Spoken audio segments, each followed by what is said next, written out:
Hi there, it's Kevin with RogueDeckBuilder.com, here with the deck I was talking about on Facebook that is very well positioned in the metagame right now. Playing the last couple days and looking at the Star City Games opens lately, it seems that the metagame is very, very aggressive, especially with like Boros Reckoner and Burning Tree Emissary decks, so that the whole point of the deck is to get in just very quick damage, either the Naya route with Loxodon Smiter and Boros Reckoner, or just the RG aggro with Emissaries and Flinthoof Boars. And the deck is very, very hyper aggressive. A lot of times they can go turn 2 Emissary into another Emissary into a Flinthoof Boar and have 7 power on board. And then cards like Boros Charm and Blood Rush Mechanics, just a lot of different combat tricks can really do consistent 4th and 5th turn kills.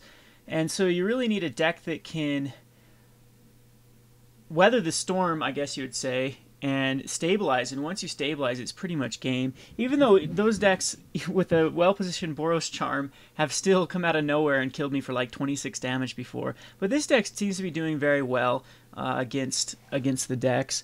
So let's just go down. I just like to call this 4-color Lifegain because it's every one of the creatures in the format right now that is good at gaining life. And I'm not adding much from Gatecrash here, so a little disappointing. I really didn't want to brew with the new set, but I'm going back to good old Return to Ravnica cards and other cards from previous sets here, and it seems to be working good. I actually did beat the two, yesterday when I was testing this, I did also beat the 2 control matchups that I did face.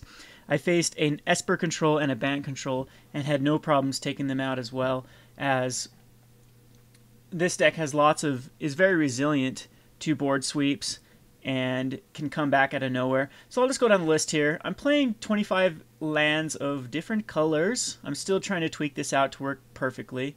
And then I'm using one of each of the utility cards. I'm trying to figure out which ones I are most beneficial. Of course, Follow the Archangel is awesome against these hyper-aggressive decks, as you can trade with any one of their creatures. Last game there was the I'm trying to think of the card, what it's called. It's 4 mana for a 3/3 whenever it attacks, it gets a counter for each attacking creature. That thing was up to like a 16/16, and I was able to chump it with a Lingering Souls token and give it Death Touch.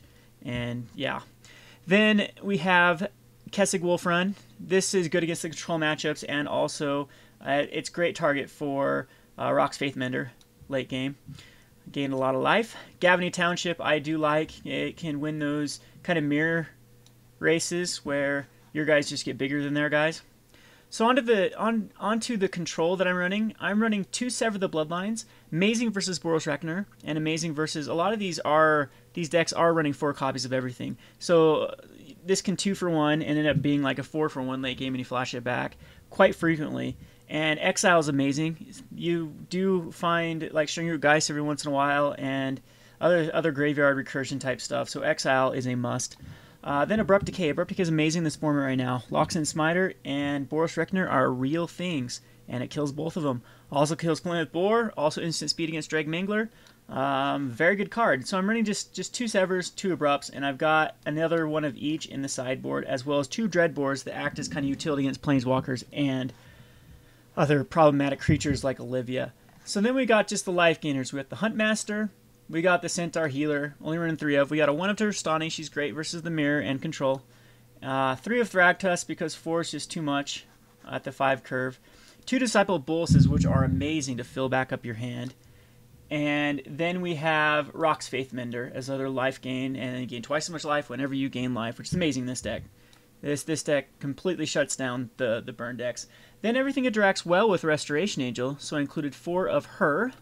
Bounces all of these for a very good combo I've been using a lot, is restoing a Disciple and gaining more cards, gaining more life. And then Umbrella Rights is amazing in this, as well as you will be having to make some trades that sometimes aren't the best, and then you can just Umbrella Rights late game to get card advantage back. And then I do like Angel Serenity as my finisher. Usually then Angel Serenity grabs more cards out of my graveyard or exiles problematic cards like Boros Reckoner again, and can just win the game. So that's basically a list of the creatures. I'm also, my event's starting here, I'm also running 3 Cloud Shifts, as they are amazing for Mizium Mortars. When they target it with Mizium Mortars, you just Cloud Shift it and get more advantage out of all these creatures. Basically have great advantage as comes into playability. So Cloud Shift is like an extra card. It is card advantage and saves your dude. You can do some cool combat tricks with Cloud Shift. Definitely one of my MVP cards in this deck. And then, of course, Farseek to fix. We're trying to get to 4-drop as quick as possible. We got, 4-drop here, 4-drop here. These are 4-drops, 4-drop, 4-drop. So, 1, 2, 4 quite easily. The sideboard against the hyper-aggressive decks, I bring in Cathedral Sanctifiers. It gives me a 1-drop that can stabilize and chump until I get into my later on drops. Blind Obedience is amazing versus haste decks and amazing versus control, as you'll just be casting a lot of spells and whittling them down little by little with Blind Obedience. Also, I got Rakdos Return in the Slaughter games against the control matchups, which I'm thinking I could just go up to more Lingering Souls. They're that good.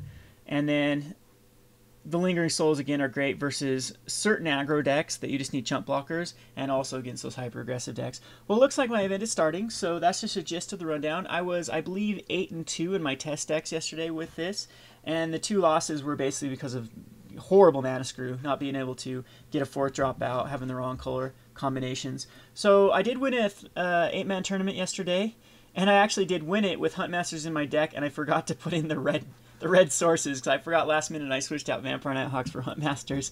And so even with 4 dead cards in my deck, I still ended up winning that 8-man tournament. So anyway, the event is starting here, so I will close this down. This is Kevin from RogueDeckBuilder.com. Thanks for watching.